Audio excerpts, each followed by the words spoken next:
যদি সংস্কার ভবিষ্যতে বাস্তবায়ন করবে এর মর্মে প্রতিশ্রুতি দেয়, তাহলে বিএনপি অথবা জামায়াত যে কারোর সাথে আমাদের জোট হতে পারে। বিচার সংস্কার এই বিষয়ে আমরা যদি সমাধান না হয় তাহলে কারোর সাথে কোনো জোটে যাব না। জাতীয় নাগরিক পার্টির ইচ্ছা এবং আমাদের যে পার্টির সিদ্ধান্ত, এটা আহ্বায়ক মহোদয় পরিষ্কার করেছেন আমাদের পার্টির পক্ষ থেকে যে আমরা 300 আসনে আমাদের প্রার্থী দিব এবং এককভাবে ইলেকশন করব।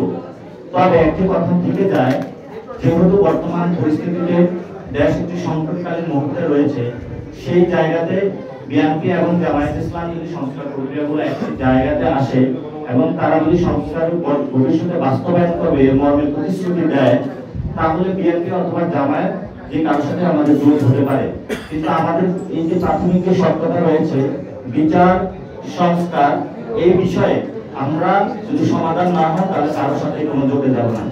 আর 2024-এর পরে এর পূর্বে যে ধরনের হলো কাকদলীয় জোট টানা তৃতীয়বার অর্জন করেছে দেশের সেরা সুপার ব্র্যান্ড স্বীকৃতি বসুন্ধরা টিস্যু।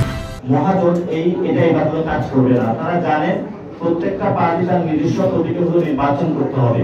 তো সেই জন্য হলো প্রতীক বিক্রির দিন শেষ আবু সাঈদের বাংলাদেশে আর কারোর আসলে প্রতীক বিক্রি করার সুযোগ নেই। এই জন্য অনেক নির্বাচনী দলের হলো মাথা গরম হয়ে গিয়েছে। আপনারা জানেন তারা এই আপিউটা যে সংস্কার প্রক্রিয়ার মধ্যে যে আপিউটা এসেছে, তারা এটা পরিবর্তনের জন্য একটা প্রচেষ্টা চালিয়েছে, কিন্তু সেই প্রচেষ্টাটা তারা সফল হয় নাই। আবার তারা সরকারকে চাপ দিয়ে একটা ষড়যন্ত্রের মধ্য দিয়ে পরিবর্তনের চেষ্টা চালাচ্ছে। এই জন্য আমরা যে ছোট ছোট পার্টিগুলো রয়েছে তাদের কাছে আবেদন জানাবো যে আপনারা একটা দুইটা সিটের কাছে আপনাদের পুরো পার্টি অথবা জীবনের যে পরিশ্রম, জীবনের যে স্বপ্ন সেটা বিক্রি করে দিবেন না।